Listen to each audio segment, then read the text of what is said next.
Hello everyone, welcome to C and classes. आज हम पढ़ेंगे ऑडिट चैप्टर नंबर 1 और उसकी हम पूरी समरी कंप्लीट करेंगे। चैप्टर नंबर 1 आप गाइस क्लास में पढ़ चुके होंगे एंड आज इस वीडियो में हम उसकी करेंगे समरी बाइंड अप। ओके, तो स्टार्ट करते हैं। चैप्टर नंबर 1 का क्या नाम है? Chapter number 1 is nature, objective and scope of audit. Let's start.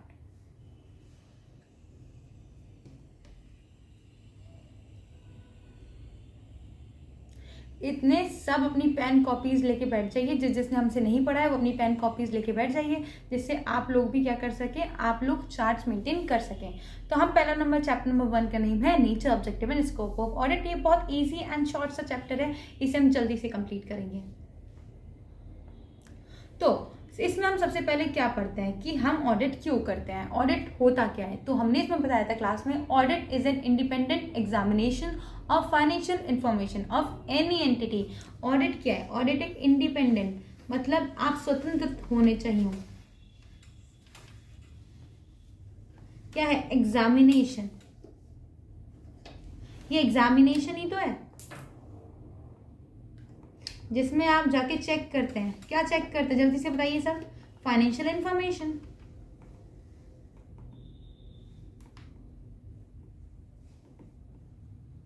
किसके? किसी भी एंटिटी के। हमें नहीं फर्क पड़ता वो एंटिटी बिग साइज की है, स्मॉल साइज है, उसके हमें लीगल फॉर्म से हमें नहीं फर्क पड़ता। हम क्या करते हैं? एक इंडिपेंडेंट एग्जामिनेशन कंडक्ट करते हैं टू गिव एन ओपिनियन। उस पर हम अपना ओपिनियन दे के आते हैं कि जो सारी इन्फॉर्मेशन है वो ट्रू एंड फेयर है या नहीं। अब जब ये इन्फॉर्मेशन हम दे रहे हैं तो हमें ये भी ध्यान रखना है कि ये जो फाइनेंशियल इन्फॉर्मेशन है वो किसी को क्या ना करे, मिसलीड ना करे। Does not mislead anybody. अब हमें ये ध्यान रखना है, तो हमें क्या ध्यान रखना पड़ेगा कि जो हमारी इन्फॉर्मेशन है वो किससे प्रेजेंट हुए हों। जो हमारे अकाउंट्स हैं वो हमारे सारे कहाँ से प्रिपेयर हुए? जो हमारे अकाउंट्स हैं, जितने भी हमारे बैलेंस शीट्स हैं, आपके प्रॉफिट एंड लॉस अकाउंट है, वो कहाँ से प्रिपेयर हुए हैं? जो आपके बैलेंस शीट है, प्रॉफिट एंड लॉस अकाउंट है, वो आपके प्रिपेयर हो जितनी भी एंट्रीज है जनरल एंट्रीज से। और जो जनरल एंट्रीज आप मेंशन कर रहे हैं वो कहाँ से, उसके क्या होनी चाहिए? आपके पास प्रॉपर एविडेंस होने चाहिए। क्या होने चाहिए? Proper evidence. साथ के साथ हमें ये ध्यान रखना है, जब भी अकाउंट्स हम जो ये एंट्रीज हैं हम अकाउंट्स में मेंशन कर रहे हैं तो वो क्या ना हो, कोई भी ओमिट ना हो, नॉट टू बी ओमिटेड। कोई भी हम ऐसी एंट्रीज ना हो जो हमारी एंट्रीज में प्रेजेंट है बस हमारी अकाउंट्स में प्रेजेंट नहीं है। कोई ऐसी एंट्रीज ना हो जो हमारे अकाउंट्स में प्रेजेंट है बट हमारी एंट्रीज में प्रेजेंट ना हो। राइट। और ये सारी इंफॉर्मेशन कैसी होनी चाहिए जल्दी से बता दीजिए।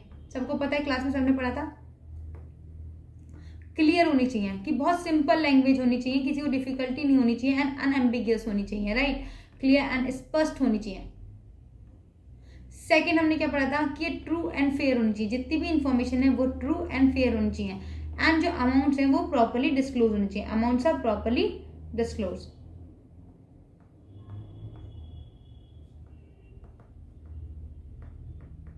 तो हमने क्या पढ़ा? हमने पढ़ा कि चैप्टर नंबर 1 में पढ़ा कि व्हाट इज एन ऑडिट। तो हमें बताया गया ऑडिट जो है आपकी इंडिपेंडेंट एग्जामिनेशन है किसकी? फाइनेंशियल इंफॉर्मेशन की। चाहे वो कोई भी एंटिटी हो, हमें नहीं फर्क पड़ता है। और हम ऐसा इसलिए करते हैं जिससे हम अपना ओपिनियन फॉर्म कर पाए। राइट। फिर क्या कहता है, चलो हमने ओपिनियन तो फॉर्म कर लिया बट साथ के साथ हमें ध्यान रखना है जिस फाइनेंशियल इंफॉर्मेशन को हम ऑडिट करने जा रहे हैं वो किसी को मिसलीड ना करें। उसके लिए हमें क्या ध्यान देना पड़ेगा? जो अकाउंट्स है वो हमारी एंट्री से प्रिपेयर हुए हो, जो एंट्रीज हैं उनके हमारे पास प्रॉपर एविडेंस हो, और कोई भी एंट्रीज अकाउंट्स में मेंशन करते वक्त हम भूले ना हो, कोई भी एक्स्ट्रा एंट्रीज वहाँ पे मेंशन ना हो। और जो ये सारी इन्फॉर्मेशन है वो कैसी होनी चाहिए? क्लियर एंड अनएम्बिगियस होनी चाहिए, ट्रू एंड फेयर होनी चाहिए, अमाउंट जो हमारे हैं प्रॉपर्ली डिस्क्लोज्ड होने चाहिए। साथ ही साथ हमने पढ़ा था ऑब्जेक्टिव। क्या पढ़ा था? ऑब्जेक्टिव। Right guys. ऑब्जेक्टिव किस में था? ऐसे 200 में था। ऑफ कोर्स हमने इसमें पढ़ा था कि जो हमारा ऑडिट होता है वो क्या है? रीजनेबल एश्योरेंस है। क्या है? रीजनेबल एश्योरेंस है। हमारा ऑब्जेक्टिव है रीजनेबल एश्योरेंस देना। बट रीजनेबल एश्योरेंस हम किसके बारे में दें? हम रीजनेबल एश्योरेंस दे रहे हैं किसके बारे में? फाइनेंशियल इंफॉर्मेशन के बारे में। फाइनेंशियल इंफॉर्मेशन के बारे में कि वो हमारे मेटल मिसस्टेटमेंट से फ्री है। There is no material misstatement in financial information. क्या देना हमें? कि there is no material misstatement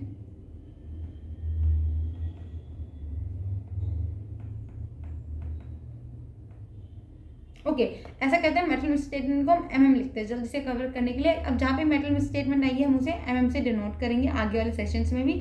free from metal misstatement. और हमें क्या करना होता है? रिपोर्ट करना होता है एंड कम्युनिकेट करना होता है। क्या करना होता है? रिपोर्ट करना होता है एंड कम्युनिकेट करना होता है। राइट। हमने यही पढ़ा था क्लास में भी कि हमारा जो ऑब्जेक्टिव है रीजनेबल एश्योरेंस देना। हम एब्सोल्यूट इंश्योरेंस क्यों नहीं देते? क्योंकि हमारी लिमिटेशंस होती हैं ऑडिट में, राइट? इसलिए हम 100% गारंटी नहीं देते। और रीजनेबल एश्योरेंस हम किसके बारे में दे रहे हैं कि फाइनेंशियल इन्फॉर्मेशन जो हमारे हैं वो फ्री होंगे। किससे? मेटल मिस स्टेटमेंट से। किससे? मेटल मिस स्टेटमेंट से। और रिपोर्ट एंड कम्युनिकेट करना। फिर हमने कहा चलो आपका ऑब्जेक्टिव पता चल गया, अब आप ऑडिट क्यों कर रहे हैं, आपको पता चल गया ऑडिट होता क्या है। अब स्कोप ऑफ ऑडिट बता दें कि आप ऑडिट में क्या क्या कवर करेंगे। What is scope of audit? कि आप ऑडिट में क्या क्या कवर करेंगे। कवरेज।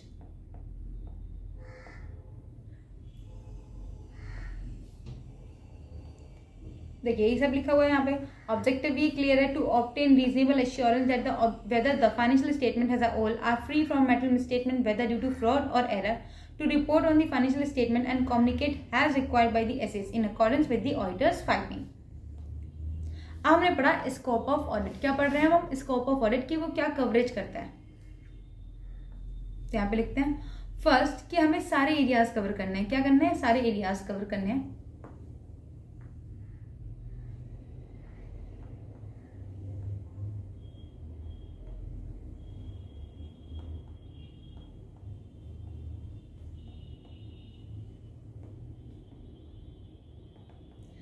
मतलब जितने भी हमारे फाइनेंशियल इंफॉर्मेशन से रिलेटेड जो एरियाज हैं हम वो सब कवर करेंगे। सेकंड हम क्या कवर करेंगे? हमें इस बात का ध्यान रखना है। सेकंड हमें देखना है जो हमारे पास इंफॉर्मेशन है उसके हमारे पास क्या है? रिलायबल एंड सफिशिएंट क्या है? एविडेंस है।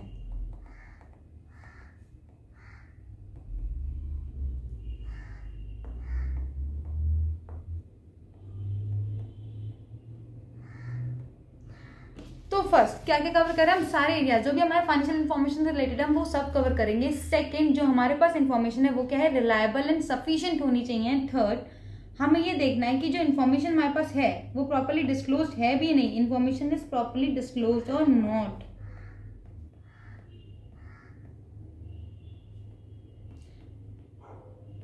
अब इसमें दो बातें आई थी कि ये चेक करने के लिए कि इन्फॉर्मेशन रिलायबल है, सफिशिएंट है या नहीं, तो हम वो कैसे चेक करेंगे? तो हमने कहा था हम स्टडी करेंगे, हम इंक्वायरीज करेंगे। टेस्ट किसके कर रहे हैं? हम कर रहे हैं अकाउंटिंग सिस्टम के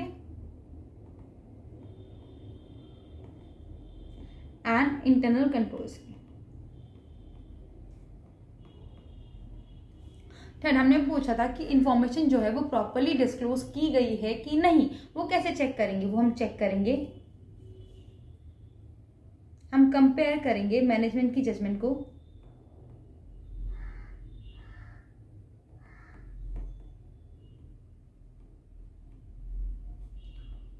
सेकेंड वन इज कंसिडर करेंगे। कंसिडर आपने करा मैनेजमेंट की जजमेंट को, क्योंकि जब एक फाइनेंशियल स्टेटमेंट प्रिपेयर होता है मैनेजमेंट बहुत सारी जजमेंट देता है कि आपके एसेट की लाइफ कितनी होगी, डेप्रिसिएशन किस रेट पे लगेगा, बैक डेप्थ कितनी होगी। इन सब जजमेंट्स को हमें कंसीडर करना है एंड कंपेयर करना है फाइनेंशियल इंफॉर्मेशन को। किसके साथ कंपेयर करना है? ऑफकोर्स जो हमारे पास अंडरलाइंग रिकॉर्ड्स हैं।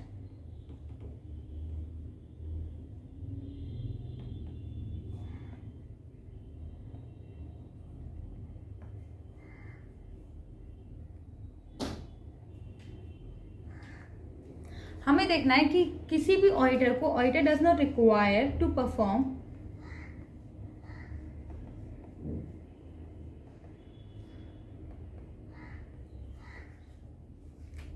Outside his duties. और अगर लिमिटेशंस आती है, लिमिटेशंस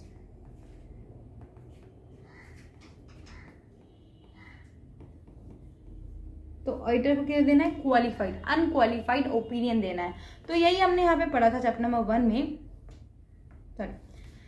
कि ऑडिटर को क्या करना है। सबसे पहले क्या ऑडिटर को करना है? ऑडिटर को कवर करना है एडुकेटली ऑल एरियाज। एक्सपेक्ट मतलब ऑल एरियाज जो हमारे फाइनेंशियल इन्फॉर्मेशन से रिलेटेड है। सेकंड अगर वो ओपिनियन फॉर्म करने जा रहा है फाइनेंशियल इन्फॉर्मेशन पे तो उसे क्या करना है? ये चेक करना है जो इन्फॉर्मेशन हमारे पास है उसके पास हमारे पास रिलायबल एंड सफिशिएंट एविडेंस है भी या नहीं है। फिर हमें देखना है जो इन्फॉर्मेशन हमारे पास है वो प्रॉपर्ली डिस्क्लोज, चलो रिलायबल एंड सफिशिएंट एविडेंस जो है वो प्रॉपर्ली डिस्क्लोज भी करी गई है कि नहीं। अभी हम कैसे करेंगे कि रिलायबल एंड सफिशिएंट एविडेंस है कि नहीं, तो हम मेक करेंगे, स्टडी करेंगे, इवैल्यूएशन करेंगे, किसका, अकाउंटिंग सिस्टम्स का, इंटरनल कंट्रोल्स का। सिंपल आउट, कैरी आउट करेंगे टेस्ट, इंक्वायरीज अकाउंटिंग सिस्टम्स की एंड इंटरनल कंट्रोल्स की। अब ये चेक करने के लिए जो हमारे पास इन्फॉर्मेशन है वो प्रॉपर्ली डिस्क्लोज है नहीं, तो हम क्या करेंगे, कंपेयर करेंगे फाइनेंशियल स्टेटमेंट्स को विद अंडरलाइंग अकाउंटिंग रिकॉर्ड्स के साथ। कंसीडर करेंगे judgement that the management has made in preparing the financial statement. The auditor is not expected to perform the duties which fall outside the scope of his competence। Auditor को जरूरत नहीं अपनी duties के बाहर जाके perform करने की, उसे एक्सपेक्ट नहीं करा जाता है कि जिधर वो एक्सपर्ट ना हो उधर जाके वो परफॉर्म करे। सेम अगर लिमिटेशन आती है on the scope of audit, तो हमें क्या ध्यान देना है, हमें ये ध्यान देना है कि हमें अनक्वालिफाइड ओपिनियन देना है। अगर तुम ऑडिट कर रहे हो और उसमें लिमिटेशंस आती है तो हमें क्या करना है, हमें करना है अनक्वालिफाइड ओपिनियन देना है, सिंपल। फिर आता है, हमने कहा कि हमें सारे एरियाज कवर करने हैं, हमने इसमें पढ़ा कि हमें सारे एरियाज कवर करने हैं। क्या पढ़ा है, यहाँ पे सारे एरियाज कवर करने हैं। तो वही बात आई सेकंड की, अच्छा वो एरियाज तो हमें कवर करना है, बट वो एरियाज क्या क्या हो सकते हैं, तो वो एरियाज हम पढ़ेंगे।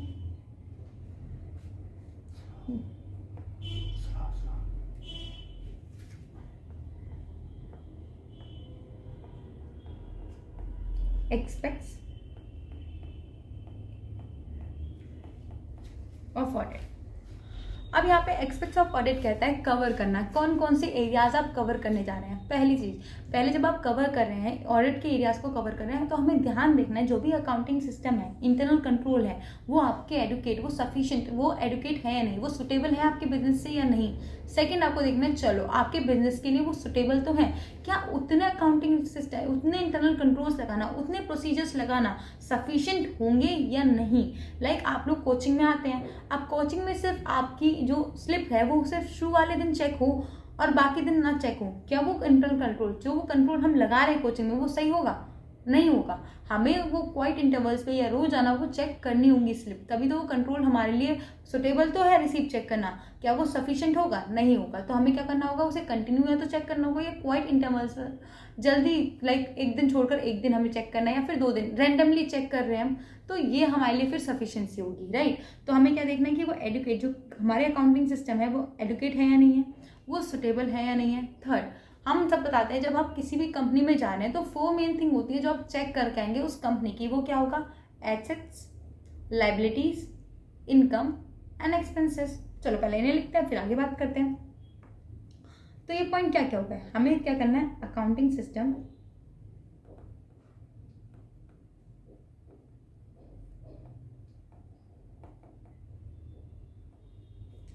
एंड इंटरनल कंट्रोल क्या सफिशिएंट है या नहीं है,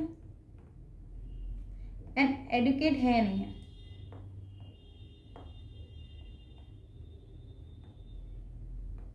लाइक सुटेबल है, चलो सुटेबल तो है, क्या जितने हम लगा रहे हैं वो सफिशिएंट है या नहीं। आपके 2 पॉइंट्स बन जाते हैं यहाँ पे 1 और ये 2 बन जाता है। फिर हमने कहा आप देखो एसेट्स को देखो, अपनी लायबिलिटीज को देखो, आपको क्या चेक करना है, एसेट को चेक करना है, लायबिलिटीज को चेक करना है, एक्सपेंसेस को चेक करना है, इनकम को चेक करना है। बताइए,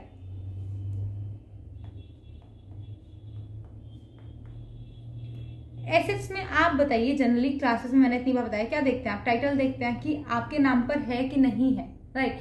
एसेट्स किसी के भी नाम पे हो सकते हैं, वो आपको अपनी कंपनी में लाके शो कर दे कि हमारे नहीं, उनका टाइटल चेक करना जरूरी होता है कि वो उसी कंपनी से बिलोंग करते हैं या नहीं, उनका कैसा मतलब लाइक उनकी कंडीशन क्या है, कंडीशन देखेंगे हम कि उन एसेट्स की कंडीशन क्या है, तभी तो उनकी वैल्यूएशन होती है। कंडीशन नहीं चेक करेंगे तो उसकी वैल्यूएशन क्या है पता चलेगी। उस पर्टिकुलर एसेट कोई 10 साल पुराना एसेट्स है, आपकी कार है 10 साल पुरानी है, तो आज उसकी क्या वैल्यू रह जाती है, बट उसने वैल्यू लगा रखी है, मान लीजिए किसी कार की 5 लाख, जो 10 साल पहले भी 5 लाख थी और आज भी उन्होंने 5 लाख या 4 लाख कर दी उसकी रिड्यूस करके, क्या वो वेरीफाई, मतलब क्या वो वैल्यू उसकी जस्टिफाइड होगी, नहीं होगी। तो आपको क्या चेक करना है कि वो आपसे ही बिलोंग करती है, उसकी कंडीशन क्या है, उसकी वैल्यूएशन चेक करनी है। लायबिलिटीज में आपको चेक करना है कि वो सही से लिखी नहीं गई है कि नहीं है, प्रॉपर्ली राइट डाउन और नॉट, कि ऊपर नीचे तो नहीं कर रखी आपकी लायबिलिटी। और जो एक्सपेंसेस एंड इनकम है वो प्रॉपर्ली रिकॉर्ड है, अमाउंट सही होना चाहिए उनका, ठीक है। वो अगर कैपिटल और रेवेन्यू में प्रॉपर्ली डिस्ट्रीब्यूट होने चाहिए, कैपिटल रेवेन्यू नेचर है अगर उनका, तो वो अगर कैपिटल क्या है तो कैपिटल और रेवेन्यू क्या है तो रेवेन्यू, ओके। फिर हमें देखना है कि जो अमाउंट लिखे गए हैं, जो अमाउंट्स हैं, अमाउंट्स हैं वो प्रॉपरली, उन अमाउंट्स की क्या करना है, अमाउंट्स को चेक करना है कि वो प्रॉपर है या नहीं। 8 हमें चेक करना है कि जो हम ट्रांजेक्शन कर रहे हैं, वैलिडिटी ऑफ ट्रांजेक्शन की, जो ट्रांजेक्शन जो बंदा ट्रांजेक्शन कर रहा है उसके पास उस ट्रांजेक्शन करने की पावर है या नहीं। हमें कंपेयर करना है अकाउंटिंग रिकॉर्ड्स को, क्या करना है, कंपेयर करना है अकाउंटिंग रिकॉर्ड्स के साथ।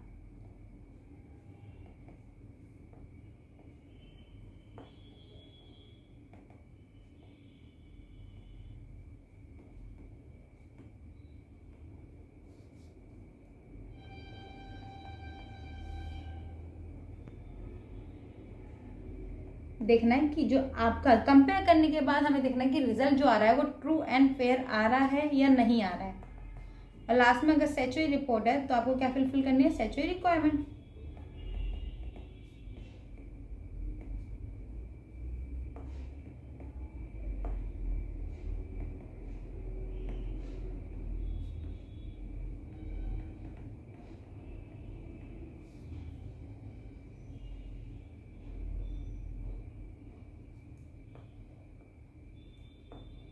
This is point number 5।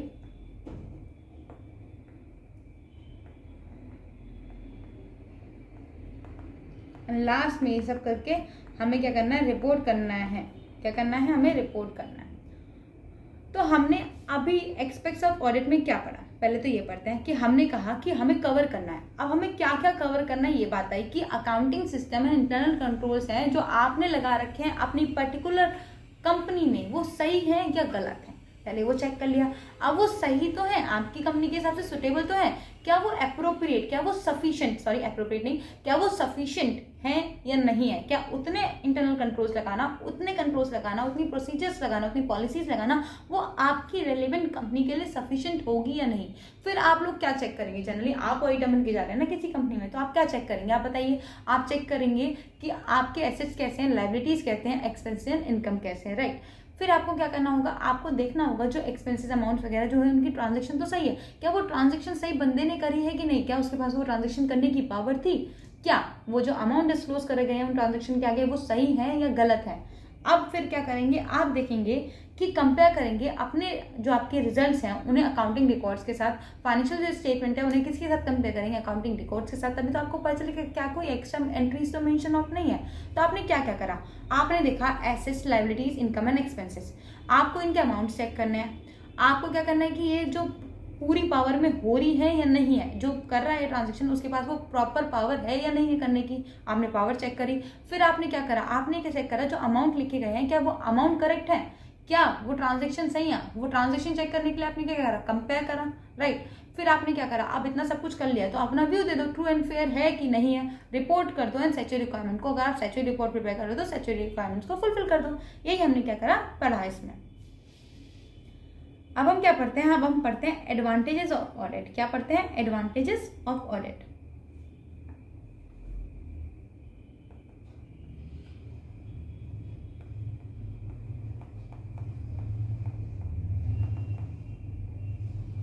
जब हम एडवांटेजेस ऑफ ऑडिट पढ़ते हैं तो हमें पता होना चाहिए कि वो क्या, मतलब हम अगर ऑडिट कर रहे हैं तो वो हमें क्या एडवांटेज दे रहा है, राइट। हमें क्या पता होना चाहिए कि अगर हम ऑडिट करने जा रहे हैं तो उसका क्या एडवांटेजेस होगा। सबसे पहले वो उनका इंटरेस्ट प्रोटेक्ट करेगा जो कि आपके कंपनी में एक्टिवली पार्टिसिपेट नहीं होते। मान लीजिए आपके अगर फाइनेंशियल इन्फॉर्मेशन गलत है तो जो शेयर होल्डर आपकी कंपनी में इन्वेस्ट करेंगे तो वो सारी गलत इन्फॉर्मेशन पे इन्वेस्ट करेंगे। तो क्या होता है, अगर हम ऑडिट करा लेते हैं तो हमें पता होता है कि जो इन्फॉर्मेशन है वो ट्रू एंड फेयर है या नहीं है, वो सही है, गलत है या नहीं। तो जो फाइनेंशियल इंटरेस्ट प्रोटेक्ट करेंगे पीपल का।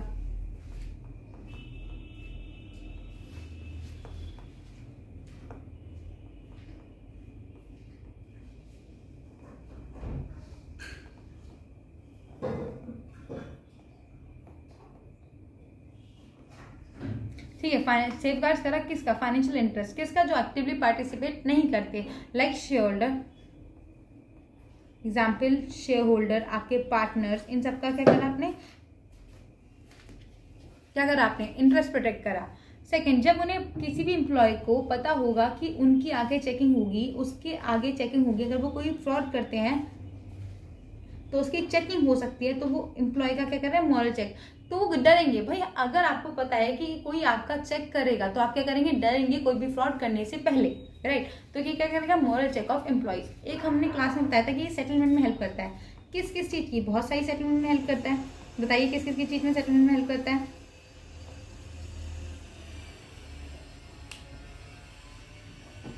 ये सेटलमेंट में हेल्प करता है किस किस चीज़ की, बताइए जल्दी से। ये सेटलमेंट में हेल्प करता है ट्रेड डिस्प्यूट,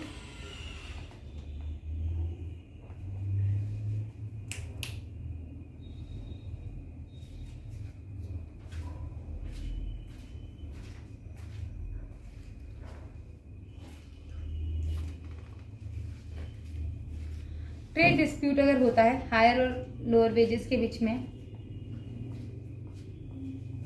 देखिए कैसे हेल्प करेगा ट्रेड डिस्प्यूट में, ये बात करते हैं। अगर मान लीजिए आपके पास आए, आपके वर्कर्स आए और कहते हैं कि नहीं हमारे बोनसेस दीजिए, हमें हमारे जो वेजेस हैं वो बढ़ाइए, तो आप क्या कहेंगे, आप अपनी कॉस्ट रिपोर्ट दिखा देंगे, देखिए हमारा तो अभी लॉस हो रहा है, अब हम आपका कैसे बढ़ा दें। सिंपल, आपकी परचेज कंसिडरेशन इवैल्यूएट करने में हेल्प करता है। परचेज कंसिडरेशन क्या होती है, पीसी क्या होती है, it is asset minus liabilities. तो ये एसेट आपकी करेक्ट है, लाइबिलिटीज आपकी करेक्ट है, तो आपकी पीसी निकाल देता है इजीली। और वो क्या होता है, जो ये पीसी परचेज कंसिडरेशन निकलती है उस पर सामने वाला रिलायबल भी होता है, क्योंकि ये इंडिपेंडेंट ऑडिटर ने उसका ऑडिट कर रखा है, राइट। और किस में हेल्प करता है, नेगोशिएटिंग लोन में हेल्प करता है। किस में करता है, नेगोशिएटिंग लोन।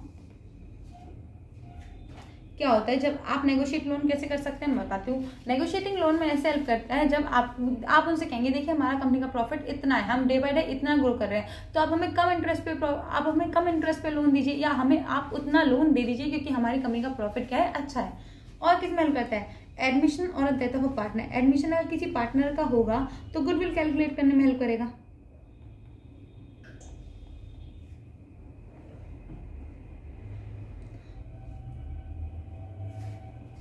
साथ के साथ अगर आपके कोई लॉसेज हो रहे हैं, डिटेक्शन करता है वेस्टेजेस ऑफ लॉसेज। अगर कोई लॉसेज हो रहे हैं तो उसमें हेल्प करेगा। ये देखेगा कि जो आपकी बुक्स हैं वो प्रॉपरली रखी गई हैं कि नहीं है।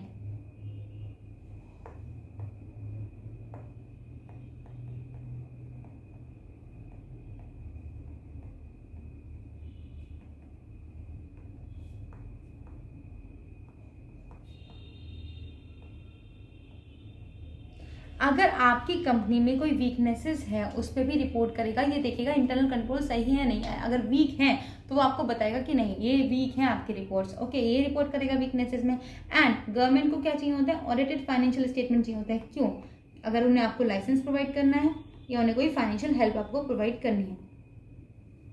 तो हमारे एडवांटेजेस तो क्लियर हुए कि पहली बात है सेफ गार्ड करेगा किसका, financial interest of the employees का, वो आपके जो एक्टिवली पार्टिसिपेट नहीं करते उनका फाइनेंशियल इंटरेस्ट प्रोटेक्ट करेगा, जैसे कि आपका शेयर होल्डर हो गया, पार्टनर हो गया। सेकंड, मॉरल चेक करेगा एम्प्लॉयज का, क्योंकि उन्हें पता है कोई ना कोई ऊपर आके चेक करने वाला है उन्हें। सेटलमेंट में हेल्प करेगा। वो सेटलमेंट क्या क्या हो सकती है आपकी, trade dispute, purchase consideration, negotiating loans, admission और death of a partner. Detection करेगा किसका, वेस्टेजेस का। थर्ड, रिपोर्ट करेगा वीकनेसेस को। फिर क्या करेगा, वो चेक करेगा कि जो बुक्स आपकी प्रॉपर्ली जगह पर रखी गई हैं कि नहीं रखी गई हैं। एंड लास्ट वन, गवर्नमेंट भी आपको कैसे प्रोवाइड करती है लाइसेंस और फाइनेंस। उन्हें जरूरत होती है ऑडिटेड फाइनेंशियल स्टेटमेंट की, ऐसे स्टेटमेंट की जिन पर वो रिलाई कर सकें। तो अगर इंडिपेंडेंट ऑडिटर कोई ऑडिट करता है तो उस पर गवर्नमेंट क्या कर सकती है, रिलाई कर सकती है, राइट। अब हमने बोला था कि हम रीजनेबल एश्योरेंस देते हैं, एब्सोल्यूट एश्योरेंस नहीं देते, क्योंकि हमारी जो ऑडिट में होती है लिमिटेशंस होती हैं। बोला था या नहीं बोला था, ऑफ कोर्स हमने बोला था। तो वो लिमिटेशंस, ये एक इंपॉर्टेंट क्वेश्चन है जो आता है डायरेक्ट, तो ये इंपॉर्टेंट है। फिर ये लिमिटेशंस क्या होती है, first nature of audit procedure. Nature of first है हमारा नेचर ऑफ फाइनेंशियल, पहले यहां से पढ़ते पहले।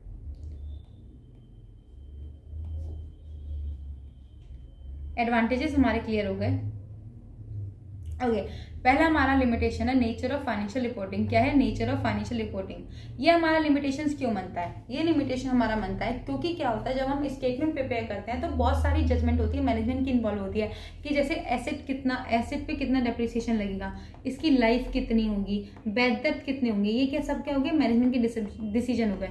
और मैनेजमेंट ये डिसीजन किसके बेस पे लेता है, अजम्पशन। इसकी कोई गारंटी नहीं होती, ये किसके बेसिस पे होता है, अजम्पशन।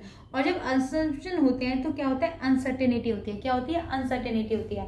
तो समझ में आया क्या हुआ, जो नेचर होता है फाइनेंशियल रिपोर्टिंग का, ये हमारा लिमिटेशन इसलिए बनता है क्योंकि हम फाइनेंशियल स्टेटमेंट प्रिपेयर करते हैं। उसमें क्या होता है, मैनेजमेंट की जजमेंट इन्वॉल्व होती है कि एसेट की लाइफ कितनी होगी, डेप्रिसिएशन क्या होगा, बैड डेप्थ कितने होंगे, ये सब जो होते हैं अजम्पशन पे बेस होते हैं और जिस पर अनसर्टेनिटी होती है। ये इसलिए हमारी लिमिटेशन बन जाती है क्योंकि किसी की कोई अजम्पशन होगी, किसी की कोई अजम्पशन होगी जिसके बेसिस पे हम गारंटी नहीं दे सकते, इसलिए हम रीजनेबल एश्योरेंस देते हैं।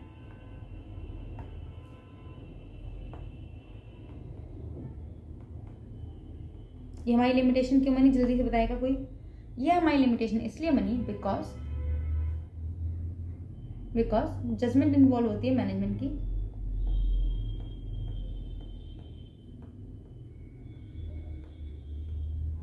ओके ठीक है, जजमेंट होती है मैनेजमेंट की। तो जजमेंट ऑफ मैनेजमेंट जो होती है वो किस में इन्वॉल्व होती है, वो क्या होता है, उससे क्या होता है, वो अजम्पशन पे बेस्ड होती है और जो अनसर्टेनिटी होती है, अजम्पशन हमेशा अनसर्टेनिटी होती है एंड डिग्री ऑफ डिसीजन बन जाते हैं ज़्यादा। अब इनके बेसिस पे हम एक क्या नहीं कर सकते, हम एब्सोल्यूट एश्योरेंस नहीं दे सकते। सेकेंड हमारी लिमिटेशन बनती है nature of audit procedure.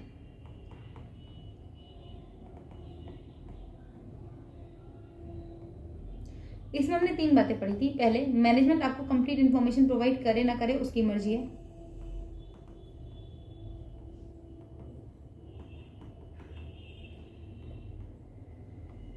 Complete information,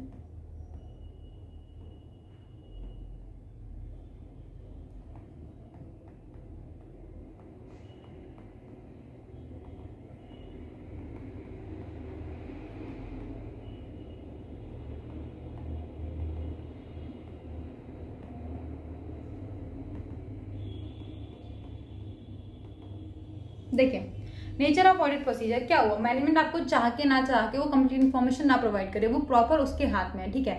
second, अगर कोई प्रॉपरली डिजाइन स्कीम है, ना ही आप उसमें एक्सपर्ट हो, ना ही आपको ट्रेन करा गया ऐसे फ्रॉड निकालने में, तो क्या वो एक लिमिटेशन नहीं बन जाएगी। किसी ने एविडेंस ला रखे हैं, वो एविडेंस ही झूठे हैं, तो आप इसमें प्रॉपर ट्रेन नहीं हो ये कैलकुलेट करने में कि वो जो डॉक्यूमेंट है वो सही है कि गलत, इसमें आपको एक्सपर्ट नहीं हो, तो ये क्या होगी, लिमिटेशन हो गई। और साथ के साथ ये ऑफिशियल इन्वेस्टिगेशन नहीं है, आप मांगते हो जाके, आपके पास कोई अधिकार नहीं है तो जाके सर्च करना शुरू करो, तो ये आपकी एक लिमिटेशन बन जाती है। Third, timelines of financial reporting and the balance between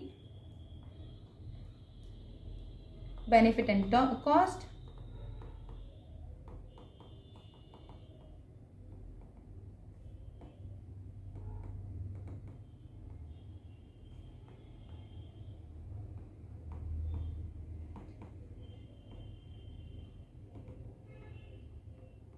and last one is हमारा अदर प्रोसीजर्स। अदर प्रोसीजर्स में क्या क्या आ जाता है बताइए जल्दी से। अदर प्रोसीजर में आ जाएगा आपका कि मैनेजमेंट ने कोई फ्रॉड करा है, फ्रॉड बाय मैनेजमेंट, तो फ्रॉड जो जिसमें कि इन्वॉल्व हो मैनेजमेंट, आपका कौन इन्वॉल्व हो, मैनेजमेंट इन्वॉल्व हो।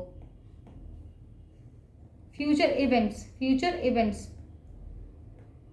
लॉज और रेगुलेशंस,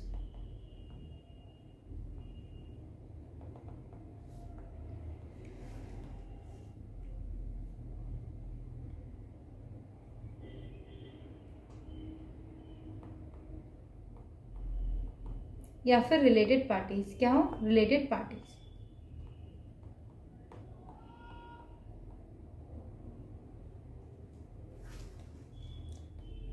चलिए अभी तो मैं इस वीडियो को स्टॉप नहीं कर रही हूँ, पोज नहीं कर रही हूँ, इस वीडियो को यहाँ पे रोकिएगा, पूरा रिवाइज करिएगा, देन आगे बढ़िएगा। और ये फिर चैप्टर अब ज़्यादा अब आता है क्वालिटी कंट्रोल, ये यहाँ पे कंप्लीट होते ही आपका ऑलमोस्ट चैप्टर कंप्लीट होने जा रहा है। तो क्या करेंगे, आप पहले वीडियो को पोज करेंगे, यहाँ तक रिवाइज करेंगे, फिर क्या करेंगे, फिर आप आगे बढ़ेंगे। अब कहता है, अब हम जब ऑडिट कर रहे हैं तो हमें क्वालिटी का बहुत ध्यान देना है। किसका ध्यान देना है हमें, क्वालिटी का बहुत ज़्यादा ध्यान देना है। किसका ध्यान देना है हमें, क्वालिटी का, राइट। अब ये क्वालिटी का ध्यान देने के लिए हमें कुछ कंट्रोल्स लगाने पड़ेंगे, तो ये कंट्रोल्स ही पड़ेंगे। वो कंट्रोल्स कौन कौन से हैं, एलिमेंट्स, लाइक एलिमेंट्स, कि वो एलिमेंट्स कौन कौन से हैं, ये एलिमेंट्स कौन कौन से हैं, ये आप 6 एलिमेंट्स पढ़ेंगे, 1 2 3 4 5 6। मैं 1 बाय 1 पढ़ाऊंगी और यहाँ पे मेंशन करती रहूंगी। फर्स्ट इज लीडरशिप रिस्पॉन्सिबिलिटी,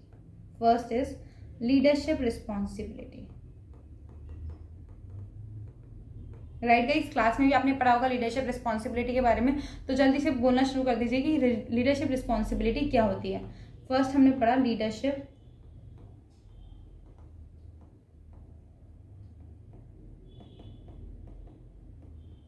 तो ये लीडरशिप रिस्पॉन्सिबिलिटी हमारी क्या हुई कि इसमें एक बंदे को, एक पूरी इंगेजमेंट की टीम होती है, इसमें हमने एक बंदे को क्या कर दिया, उसकी लीडरशिप क्वालिटी की रिस्पॉन्सिबिलिटी दे दी। क्या दे दी उसे? क्वालिटी की हमने दे दी रिस्पॉन्सिबिलिटी। क्या दे दी? किस चीज़ की हमने रिस्पॉन्सिबिलिटी दे दी? क्वालिटी की रिस्पॉन्सिबिलिटी दे दी। साथ ही साथ उससे बोला ये रिस्पॉन्सिबिलिटी आपकी एक्शन में भी शो होनी चाहिए। ये एक्शन में कैसे शो होगी? जब वो प्रोफेशनल स्टैंडर्ड्स को फॉलो करेगा, लॉज और रेगुलेशंस को फॉलो करेगा, ठीक है, ये तभी तो शो होगी। सारे जो प्रोफेशनल स्टैंडर्ड्स हैं उन्हें फॉलो कर रहा है, तभी तो क्वालिटी बढ़ेगी। जब लॉज एंड रेगुलेशंस को फॉलो करेगा, क्वालिटी बढ़ेगी। रिपोर्ट करेगा जब भी जरूरत होगी, रिपोर्ट इशू करेगा, ठीक है, एंड रेज करेगा कंसर्न, किसी से नहीं डरेगा। अगर कोई दिक्कत आती है तो बोल देगा, डरने का नहीं है। तभी आपकी क्या होगी? क्वालिटी इंक्रीज होगी। एंड ये दिखाना कि आपके लिए जो है क्वालिटी जो है मस्ट है। तो हमने यही पढ़ा था यहाँ पे लीडरशिप रिस्पॉन्सिबिलिटी में। As per SA 220, quality control for an audit of financial statement, the engagement partner shall take the responsibility. engagement partner जो head है, हमने उसे रिस्पॉन्सिबिलिटी दे दी कि आपकी रिस्पॉन्सिबिलिटी है किस चीज़ की? क्वालिटी की। साथ के साथ आपने रिस्पॉन्सिबिलिटी तो ली है, आपके एक्शन में भी शो होनी चाहिए। वो कैसे शो होगी आपके एक्शन में? जब आप परफॉर्म कर रहे हैं with the professional standards, regulatory and requirements के साथ, जो कंप्लाई कर रहे हैं फर्म्स की quality control policy and procedures के साथ, इशू कर रहे हैं रिपोर्ट जो कि अप्रोप्रिएट है, सही है तो सही बोल रहे हैं, गलत है तो गलत बोल रहे हैं, और कोई भी दिक्कत आती है तो आप उसके लिए इशू कर रहे हैं, रेज कर रहे हैं कंसर्न, किसी से नहीं डर रहे हैं। एंड आपके लिए क्या होनी चाहिए? क्वालिटी मस्ट होनी चाहिए, एसेंशियल होनी चाहिए, राइट। ये हमने पढ़ा था। फिर हमने पढ़ा, चलो क्वालिटी की रिस्पॉन्सिबिलिटी एक बंदे को दे दी और उसे बता दिया कि रिस्पॉन्सिबिलिटी आपको शो भी करनी है। वो कैसे शो करेगा? कि वो प्रोफेशनल स्टैंडर्ड्स को फॉलो करेगा, जो क्वालिटी कंट्रोल्स, जो रूल्स एंड रेगुलेशन, जो पॉलिसी एंड प्रोसीजर्स है कंपनी, उन्हें फॉलो करेगा, रिपोर्ट करेगा एंड इशू करेगा कंसर्न को। ये तो शो कर दिया, बट एक रिस्पॉन्सिबिलिटी हमने दे दी। बट किसी भी एक ऑडिट को करने के लिए, किसी भी कोई प्रोफेशनल काम करने के लिए कुछ एथिक्स होते हैं उस प्रोफेशन के। तो वो एथिक्स क्या थे? जल्दी से बताइए, क्लास में सबने याद करे थे, हमने पढ़े थे एथिक्स। वो एथिक्स क्या थे?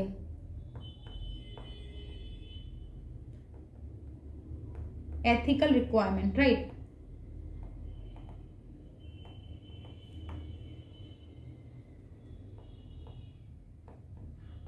जल्दी बोलिए साथ साथ में।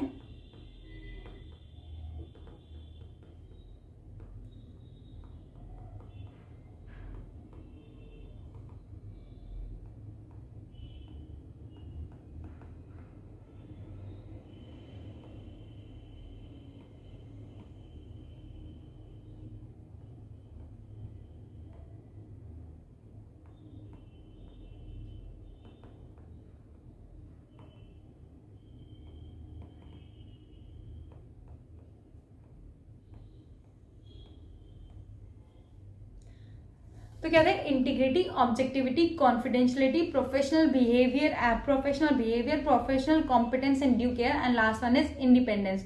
तो इंटीग्रिटी का मतलब क्या था हमारा? जल्दी से बताएगा, सबको बता रखा है क्लास में, क्या था? Honesty, right, honesty. ऑब्जेक्टिविटी मतलब बायसनेस नहीं होने चाहिए, तुम बायस नहीं होने चाहिए, इम्पार्शियल नहीं होने चाहिए, भेदभाव नहीं करोगे, राइट। कॉन्फिडेंशियलिटी मतलब तुम सेक्रेसी मेंटेन करोगे। क्या मेंटेन करोगे? Secrecy, right. तो आप कैसे होने चाहिए? आप ऑनेस्ट होने चाहिए, बायसनेस फॉलो नहीं करोगे, आप सेक्रेसी मेंटेन करोगे, आप अपने प्रॉपर एथिक्स, रेपुटेशन मेंटेन करोगे। क्या मेंटेन करोगे? रेपुटेशन मेंटेन करोगे। आपके पास प्रॉपर नॉलेज होनी चाहिए। क्या होनी चाहिए? नॉलेज होनी चाहिए, राइट। इन सब बातों का आप ध्यान रखेंगे। एंड साथ के साथ ये तो जरूरी है ही, बट सबसे ज्यादा जरूरी क्या है? हमने शुरुआत में बोला था कि हम क्या होने चाहिए? इंडिपेंडेंट होने चाहिए। कैसे? आपको जो इंडिपेंडेंट है वो स्टेट ऑफ माइंड से भी इंडिपेंडेंट रहना है एंड अपीयरेंस से भी। स्टेट ऑफ माइंड मतलब बताएंगे मैम कुछ आप? हाँ, स्टेट ऑफ माइंड मतलब कि जब आप कोई ओपिनियन दे रहे हैं तो आप किसी से इन्फ्लुएंस नहीं होंगे, आप उस पर्टिकुलर पार्टी से इन्फ्लुएंस नहीं होंगे जिन्होंने आपको अपॉइंट करा है। साथ के साथ अपीयरेंस मतलब आप वो ऐसे फैक्ट्स और ऐसे सर्कमटेंसेस को अवॉइड करोगे जो कि थर्ड पार्टी बिलीव करे कि आपकी जो ऑब्जेक्टिविटी और इंटीग्रिटी, आपकी जो ऑनेस्टी है वो क्या हुई है? कॉम्प्रोमाइज हुई है। और अगर आप ये सब चीज़ करोगे तो उसका क्या बेनिफिट होगा ये बताइए? एक तो आप अपना ओपिनियन फॉर्म कर पाएंगे। बेनिफिट क्या होगा इसका? आप एक तो अपना ओपिनियन फॉर्म कर पाएंगे। क्या फॉर्म कर पाएंगे? ओपिनियन फॉर्म कर पाएंगे without get influenced by anyone else, right. And second होगा हमारा, आप क्या कर पाएंगे? इंटीग्रिटी एंड ऑब्जेक्टिविटी को मेंटेन कर पाएंगे, अपनी ऑनेस्टी मेंटेन कर पाएंगे।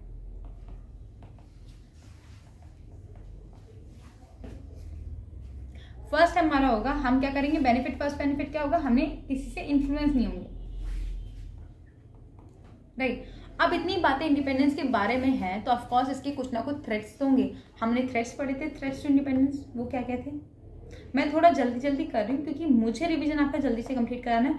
रिवीजन का मतलब ये है कि मैं कम टाइम लूँ और आप जल्दी जल्दी ज़्यादा से ज़्यादा रिवाइज कर सकें, राइट। और किसी को अगर लगता है कि नहीं आपको थोड़ा स्लो और पढ़ना है तो आप मुझे कमेंट में बताइएगा, तो मैं अगली वीडियो, नेक्स्ट वीडियो और थोड़ा स्लो के बनाऊंगी।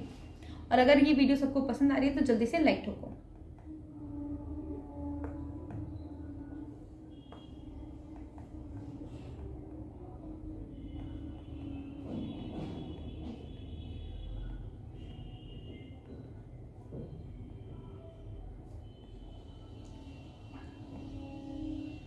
हमने 5 काइंड के थ्रेड्स पढ़े थे, राइट और रॉन्ग, राइट पढ़े ही थे।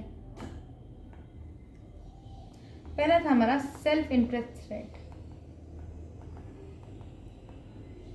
ये कौन सा थ्रेड था, जब हमें फाइनेंशियल इंटरेस्ट का थ्रेड होता है, जब हमें फाइनेंशियल बेनिफिट होता है, जैसे कि अनड्यू डिपेंडेंस होना क्लाइंट की फीस पे, या फिर कॉन्टीजेंट फीस मिलना उससे, या फिर हमारा लोन और गारंटी देना उस क्लाइंट से या लेना, ये हमारा आता है सेल्फ इंटरेस्ट थ्रेड, जब हमें उसे फाइनेंशियल इंटरेस्ट हो। हमने पढ़ा भी था अपने नोट्स में, क्या था, which occur when an auditing firm, its partner, associate benefit financial interest हो, चाहे वो डायरेक्ट फाइनेंशियल इंटरेस्ट हो, चाहे वो लोन हो, गारंटी हो, अनड्यू डिपेंडेंस हो, पोटेंशियल एम्प्लॉयमेंट हो, या कॉन्टीजेंट फीस हो, राइट। सेकेंड हमने पढ़ा था, हम इन पॉइंट्स पे ज़्यादा ब्रीफ में नहीं जा रहे हैं।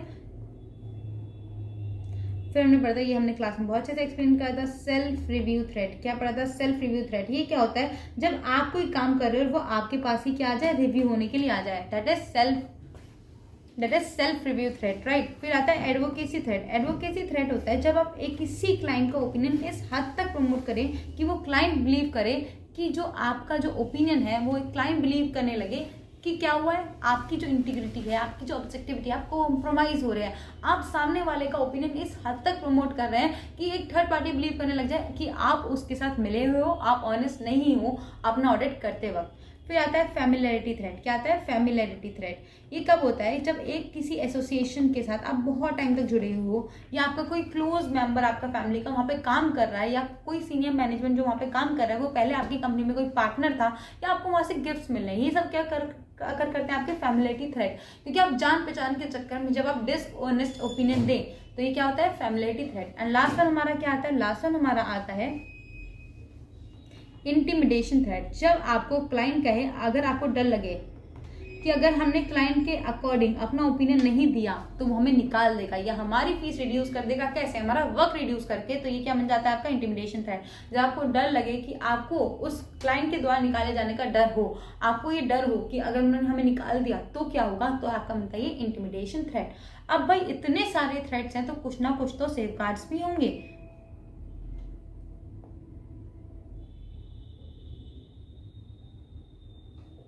तो हमने इस पे सेफ गार्ड्स भी लगाएंगे।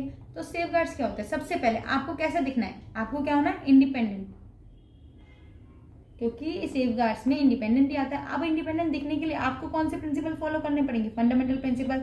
अभी फंडामेंटल प्रिंसिपल कौन से भाई साहब, ये फंडामेंटल प्रिंसिपल तो हम पढ़ सकते हैं, integrity, objectivity, confidentiality, professional due care and professional competence and due care, professional behaviour, यही तो है। चलो हम ये तो फॉलो कर रहे हैं, बट फिर भी तो ऐसा कुछ होगा जो थ्रेट्स आ जाएंगे ऑफकोर्स, तो हमें देखना पड़ेगा अगर थ्रेट्स आते हैं तो हम उन्हें एलिमिनेट कर पाते हैं या नहीं। अगर हम उन्हें एलिमिनेट कर सकते हैं तो हम क्या करेंगे, एक्सेप्ट कर लेंगे उस पर्टिकुलर ऑडिट को, और अगर हम एलिमिनेट नहीं कर पाते हैं तो हम क्या करेंगे, उस पर्टिकुलर ऑडिट को रिजेक्ट कर देंगे। तो हमने पढ़ा कि थ्रेड्स होते हैं हमारे इंडिपेंडेंस के लिए, अगर उस इंडिपेंडेंस में हम क्या लगा देंगे, सेफ गार्ड्स लगा देंगे। क्या लगा देंगे, सेफ गार्ड्स लगा देंगे। वो सेफ गार्ड्स क्या हुए, हमें इंडिपेंडेंस शो होना है, इंडिपेंडेंस शो होने के लिए हमें फंडामेंटल प्रिंसिपल फॉलो करना है। ये होने के बाद भी अगर कोई थ्रेट आता है तो हम ट्राई करेंगे उसे एलिमिनेट करने का, अगर वो एलिमिनेट हो पाता है तो हम उसे एक्सेप्ट कर लेंगे उस पर्टिकुलर को, नहीं तो हम क्या कर देंगे, रिजेक्ट कर देंगे। राइट गाइज, ये जल्दी से हम शॉर्ट नोट की तरह पढ़ रहे हैं, ये थोड़े थोड़े आपके मेन पॉइंट्स हैं जो हम कवर कर रहे हैं। राइट, अब हमने कहा कि चलो हमें पता चल गया एथिक्स क्या है, हमें पता चल गया हमारा रिस्पॉन्सिबिलिटी, हम क्वालिटी कैसे मेंटेन करेंगे। अब ये भी देखना जरूरी है एक्सेप्टेंस, क्या करना, acceptance acceptance of client relationship and audit engagement, क्या वो करना आपका सही होगा कि नहीं, acceptance and continuous of client relationship and audit engagement. Sorry, उससे पहले आता है आपका प्रोफेशनल स्केप्टिक्स। ये प्रोफेशनल स्केप्टिक्स आपसे क्या कहता है, आपको पूरे ऑडिट के टाइम पे आपको क्या रहना है, क्वेश्चनिंग माइंड रहना है। कैसा क्वेश्चनिंग माइंड रहना है, कैसा रहना है, क्वेश्चनिंग माइंड रहना है और अलर्ट रहना है। सबसे ज्यादा जरूरी है आपको पूरे टाइम ऑडिट में अलर्ट रहना है। अलर्ट क्यों रहना है, जिससे आप क्या पकड़ सकें एमएम क्या होता है, मेटेरियल मिस स्टेटमेंट हम पकड़ सकें, राइट। यही हमें प्रोफेशनल स्केप्टिक्स कहता है कि कैसे कैसे हो सकता है। एग्जाम्पल्स दे रखे हैं उसके, लाइक कोई एविडेंस आपस में कॉन्ट्राडिक्ट करे, या फिर कोई ऐसी आपके पास ऐसे एविडेंस है जो रिलायबिलिटी पे क्वेश्चन क्लाइंट डॉक्यूमेंट्स की, तो ये सारे एविडेंस, ये सारे एग्जांपल दे रखे हैं हमें प्रोफेशनल स्केप्टिक्स के। हमने क्लास में से बहुत ब्रीफ में पढ़ा था। अब हम पढ़ रहे हैं acceptance and continuous of client relationship and audit engagement. ठीक है, आपको पता चल गया आपका एथिक्स क्या, आपको पता चल गया आपको क्वालिटी मेंटेन कर रही है क्या, जो आप रिलेशनशिप एक्सेप्ट करने जा रहे हो आप इसमें वो पॉलिसी एंड प्रोसीजर लगाएंगे जिससे आप देखेंगे वो रिलेशनशिप एक्सेप्ट करना वो सही होगा कि गलत होगा। यही बात हम इसमें पढ़ेंगे। हम ऐसे पॉलिसी एंड प्रोसीजर्स अप्लाई करेंगे जिससे हमें पता लगे कि जो हम ये काम करने जा रहे हैं वो सही है या गलत है, क्या वो सही है या गलत है, राइट। तो चेक कर देंगे। तो हम कैसे चेक करेंगे कि वो सही है गलत, सबसे पहले आपके क्लाइंट को क्या होना है, आपके लिए ऑनेस्ट होना है। क्या होना है, ऑनेस्ट होना है। सेकंड, वो तो ऑनेस्ट है, क्या आपके पास वो कैपेबिलिटी है कि आप उनका ऑडिट अच्छे से परफॉर्म कर पाए, कैपेबिलिटी चेक करनी है। थर्ड, आप दोनों एथिकल रिक्वायरमेंट के साथ फॉलो कर रहे हो या नहीं कर रहे हो। एंड लास्ट वन इज कोई सिग्निफिकेंट मैटर या तो अभी अराइज हो रहा है या आपके प्रीवियस ऑडिट से अराइज हो रहा है जिससे कि आपके क्या आ रही है, लिमिटेशन आ रही है ऑडिट पे, जिसके कोई ऐसे सर्कमस्टेंसेस बन रहे हैं कि आप ऑडिट कंटिन्यू कर सकते हैं नहीं। तो आपको ये सब कुछ चेक करना है। तो हमने क्या पढ़ा, acceptance and continuous of client relationship में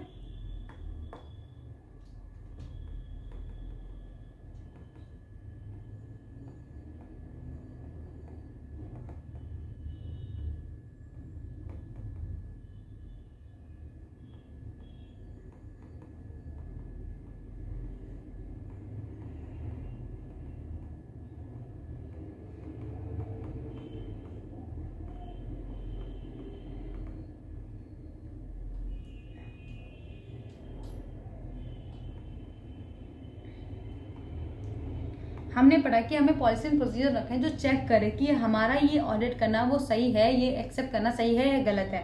तो हमने कहा कि उसके लिए चेक करो कि जो आपका क्लाइंट है वो आपके लिए क्या है, वो आपके लिए इंटीग्रिटी मतलब ऑनेस्ट है या नहीं है।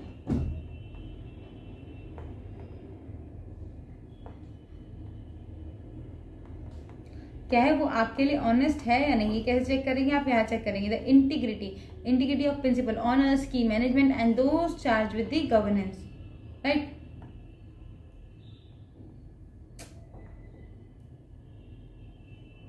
सॉरी, पेंसिल में गड़बड़ गया।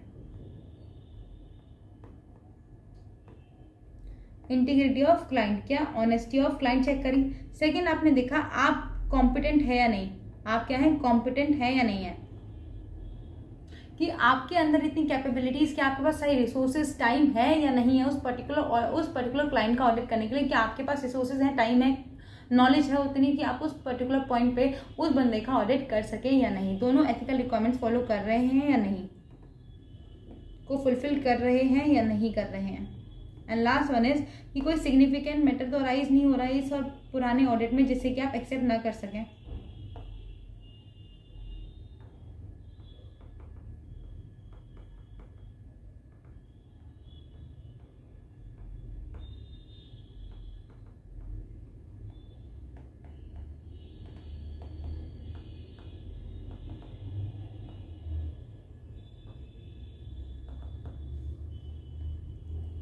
फिर आपने कहा आपने एक्सेप्ट तो कर लिया, अब आपको क्या देखना है कि आपके पास वो टीम है या नहीं है। आपको चेक करना है कि आपके पास वो टीम है या नहीं है। क्या चेक करना है, आपको टीम के बारे में चेक करना है। आपको चेक करना है कि आपके पास वो टीम है या नहीं है। उस टीम के लिए आप क्या चेक करेंगे, ह्यूमन रिसोर्स। आप कैसे होने चाहिए, कॉम्पिटेंट। आपके पास 3 होने चाहिए। आप जब आप अपनी टीम बनाने जा रहे हैं, एक ऑडिट की टीम, तो वो टीम कैसे होनी चाहिए, 3 C's होने चाहिए, competent, capable and last one is commitment.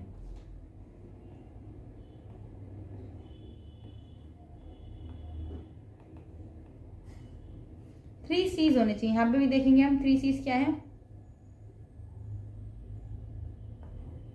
Capability, competence and commitment है या नहीं है। ये कैसे रिक्रूट करेंगे, उसी हिसाब से आप परफॉर्मेंस देखेंगे, उनकी इवेल्युएट करेंगे, उनकी कॉम्पिटेंस देखेंगे, कैपेबिलिटीज देखेंगे और उसी हिसाब से उनका करियर डेवलपमेंट देंगे, प्रमोशंस करेंगे, सब कुछ उसी हिसाब से होगा। तो आपको अपनी टीम बनानी है जो कैसी हो, 3 C's हो, कैपेबल हो, कॉम्पिटेंट हो एंड कमिटमेंट हो, राइट। अपनी टीम बना ली, अब टीम बना ली, आपके पास आपने एक्सेप्ट कर लिया, अब क्या आता है, आपको वो ऑडिट परफॉर्म करना है। वो परफॉर्म करना है तो आपको किस किस बातों का ध्यान रखना है। लास्ट में आता है, अब आप क्या कर रहे हैं, अब आप टीम को परफॉर्म कर रहे हैं, आप उस एंगेजमेंट को परफॉर्म करने जा रहे हैं, राइट।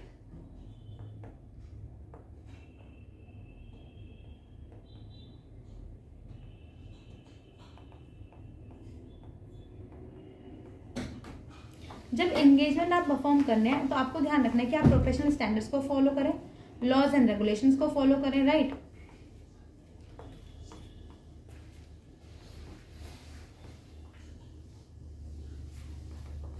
ओके साथ ही साथ आपको ध्यान रखना है कि आपको क्या करना है, रिपोर्ट करना है, यही तो बातें ध्यान रखनी है। अब ये करने के लिए आपको एंगेजमेंट परफॉर्म करने के लिए आपको क्या रहना पड़ेगा, कंसिस्टेंट रहना है। क्या रहना है, कंसिस्टेंट रहना है। वो कंसिस्टेंसी हमने लिख दी, ऐसे ऐसे मैनुअल्स में हमने लिख दी, हम ऐसे ऐसे कंसिस्टेंट रहेंगे। तो उसमें क्या हमने डिस्क्लोज कर दिया, मैटर। तो मैटर में हमने क्या क्या डिस्क्लोज करा, देखिए हमने कहा कि हमें क्या रहना है, हमें एंगेजमेंट परफॉर्म करनी है। हम एंगेजमेंट कैसे परफॉर्म करेंगे, हम प्रोफेशनल स्टैंडर्ड्स को फॉलो करेंगे, लॉज एंड रेगुलेशंस को फॉलो करेंगे और फिर हम रिपोर्ट कर देंगे। अब हमने कहा कि किसी भी एंगेजमेंट को परफॉर्म करने के लिए क्या जरूरी होता है, कंसिस्टेंट रहना जरूरी होता है। अच्छा कंसिस्टेंसी तो हम मेंटेन कर लेंगे, तो हमने एक मैनुअल बना दिया, एक सॉफ्टवेयर टूल्स एंड ये सब कुछ बना दिया जिसमें हमने सारे मैटर्स लिख दिए कि हम ये बातें करेंगे। तो हमने वही करा कि कंसिस्टेंट रहना जरूरी है, हमने एक मैनुअल प्रिपेयर करी जिसमें हमने क्या लिख दिया, मैटर्स लिख दिए, फर्स्ट सेकेंड थर्ड। ये आपके पॉइंट्स भी उसी अकॉर्डिंग हुए, first second and third. Manual बनाई और मैनुअल के अंदर मैटर लिख दिया। अब मैनुअल के अंदर मैटर क्या लिखे गए इसकी बात करते हैं कि कैसे आपकी टीम को ब्रीफ किया जाएगा, ब्रीफिंग मिलेगी। सेकंड, कैसे वो रूल्स एंड रेगुलेशंस को फॉलो करेंगी, लॉज एंड रेगुलेशंस को फॉलो करा जाएगा, ये तो बहुत इंपॉर्टेंट है। कैसे उन्हें सुपरवाइज किया जाएगा। फिर अगर उन्हें सुपरवाइज कर दिया कि चलो कहीं पर उन्हें दिक्कत आ रही है, उन्हें बता दिया, उन्हें ट्रेन कर दिया, कहीं पर अगर वो लैग करते हैं तो उन्हें ट्रेन कर दिया। अब उन्होंने काम परफॉर्म करा, उस काम का रिव्यू करना, रिव्यू करने के बाद वो काम डॉक्यूमेंट कर लेना। और लास्ट वन इज, आपने अब वो काम डॉक्यूमेंट कर लिया, लास्ट वन इज कि आपके जो पॉलिसीज हैं, जो आपने पॉलिसीज एंड प्रोसीजर्स लिख रखे हैं वो भी कैसे होने चाहिए, करंट होने चाहिए, पर्टिकुलर क्लाइंट के अकॉर्डिंग होने चाहिए। This is how you perform the engagement. अब आप एंगेजमेंट परफॉर्म करने गए हो तो आपको कैसे एंगेजमेंट परफॉर्म करनी है, आपको laws and regulation professional standards के हिसाब से अपनी एंगेजमेंट परफॉर्म करनी है। तो आपको क्या करना है, रिपोर्ट इशू करनी है। अब ये करने के लिए आपको क्या रहना पड़ेगा, कंसिस्टेंस। ओके कंसिस्टेंस हम रहेंगे, हमने कहा एक मैनुअल में लिख देते हैं हम कंसिस्टेंट कैसे कैसे रह सकते हैं। उस मैनुअल में हमने मैटर लिख दिए, उस मैटर में क्या क्या था, कैसे हम अपनी टीम को बताएंगे कि उन्हें क्या क्या काम करना है। फिर लॉज एंड रेगुलेशन को फॉलो करेंगे। अगर वो कहीं पर गलती करेंगे या कहीं पर उन्हें जरूरत होगी अपडेट होने की तो हम उसे सुपरवाइज करेंगे, ट्रेनिंग प्रोवाइड करेंगे। फिर हम उनके काम को रिव्यू करेंगे, रिव्यू करने के बाद उस काम को हम पर्टिकुलर काम को हम क्या कर लेंगे, डॉक्यूमेंट कर लेंगे। एंड पॉलिसीज एंड प्रोसीजर्स कैसे होने चाहिए, हमारे करंट होने चाहिए, राइट गाइस। अब ये सब करने के लिए अब हमें पता चल गया, अब हमने क्या क्या पढ़ा, रुकिए देखते हैं। हमें लीडरशिप रिस्पॉन्सिबिलिटी पढ़ी है, हमने एथिकल रिक्वायरमेंट देख ली कि हमारे एथिक्स क्या होने चाहिए परफॉर्म करते वक्त। फिर हमने कहा एक्सेप्टेंस करना, एक्सेप्ट करना उस पर्टिकुलर क्लाइंट को सही होगा या नहीं। एक्सेप्टेंस करने के बाद हमने देखा कि हमारे पास इतनी ह्यूमन रिसोर्स है कि नहीं है। ह्यूमन रिसोर्स के बाद हमने क्या चेक करा, ह्यूमन रिसोर्स के साथ हमने वो परफॉर्म करा, वो पर्टिकुलर एंगेजमेंट हमने परफॉर्म कर दिया।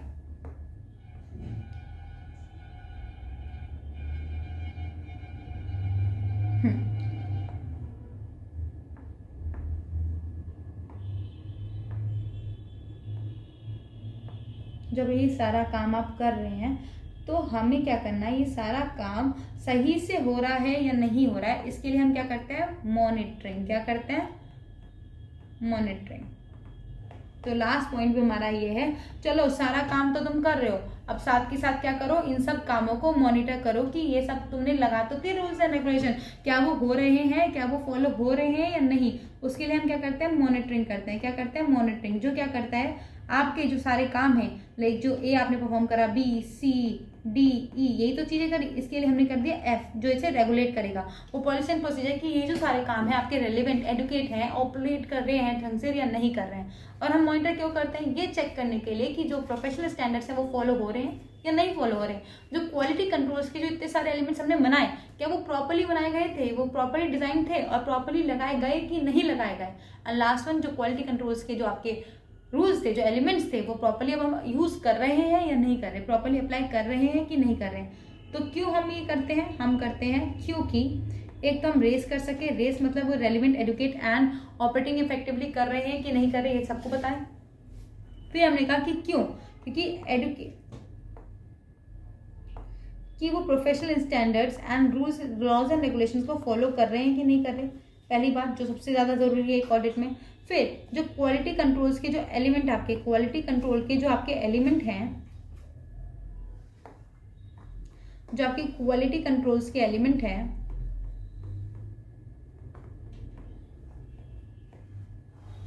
क्या वो प्रॉपर्ली डिजाइन एंड इम्प्लीमेंटेड है या नहीं है।